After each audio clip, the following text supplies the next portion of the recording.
नमस्कार दोस्तों। आज के इस वीडियो में हम एक ऐसे फ्रीडम फाइटर के बारे में बात करेंगे जिन पर कि हमेशा ही हमारे देश में विवाद होते रहते हैं। जी हाँ दोस्तों, मैं वीर सावरकर जी की ही बात कर रहा हूँ। आइए इस वीडियो में हम उनकी पूरी लाइफ पर एक एनालिसिस करते हैं।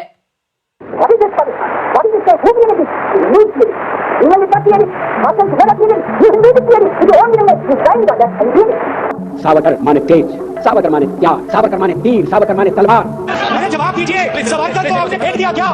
वीर सावरकर जी के जीवन के दो पहलू हैं। पहला तो बहुत ही उल्लेखनीय है, जहां उन्होंने आज़ादी की लड़ाई में भाग लिया।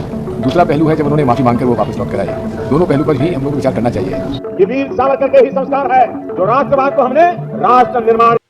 दरअसल इनका पूरा नाम विनायक दामोदर सावरकर है और इनका जन्म 28 मई 1883 में एक ब्राह्मण फैमिली में भागुर डिस्ट्रिक्ट नासिक महाराष्ट्र में हुआ था। उन्होंने अपने हाई स्कूल एज से ही एक्टिविज्म की शुरुआत की थी और मात्र 12 साल की उम्र में ही वो एक मस्जिद पर हमला करने में लीडर बने थे।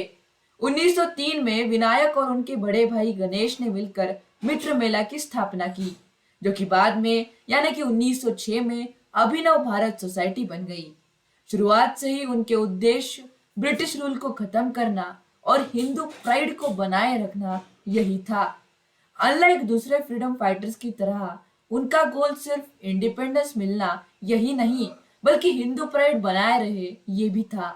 इतना कि वे प्योर इंडियन रेस के बारे में बात करते वक्त हिंदुत्व शब्द का इस्तेमाल किया करते थे।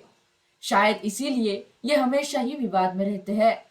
दोस्तों, एक और रीजन जिसकी वजह से कि ये फ्रीडम फाइटर हमेशा ही विवाद में रहते हैं और हमें टीवी चैनल्स के डिबेट्स में दिखाई देते हैं, वो ये है कि वो एडोल्फ हिटलर के एक बहुत बड़े फैन थे। हमें ये बात उनके इस स्पीच से जर्मनी और इटली ने नाजी या तानाशाही की जादुई छड़ी के छूते ही जिस अद्भुत तरीके से बढ़ोतरी की है, इससे लगता है कि इनकी सेहत को इसी टॉनिक की जरूरत थी। दोस्तों, एक और बहुत ही फेमस बात जो कि इनके अगेंस्ट है वो है कि उन्होंने अंग्रेजों की सरकार से माफी मांगी थी। दोस्तों, अब आए थे और बात करते हैं उनके आरोपों पर की एक्सप्लेनेशंस पर। लोग कहते हैं कि सावरकर एडोल्फ हिटलर को उसके देश प्रेम की वजह से मानते थे। कईयों के अकॉर्डिंग सावरकर जी ने जेल से सिर्फ और सिर्फ बाहर आने के लिए माफी मांगी थी। रीजन चाहे कोई भी हो, पर दोस्तों कि आपको क्या लगता है, सावरकर वीर थे या नहीं? कमेंट सेक्शन में जरूर बताइएगा।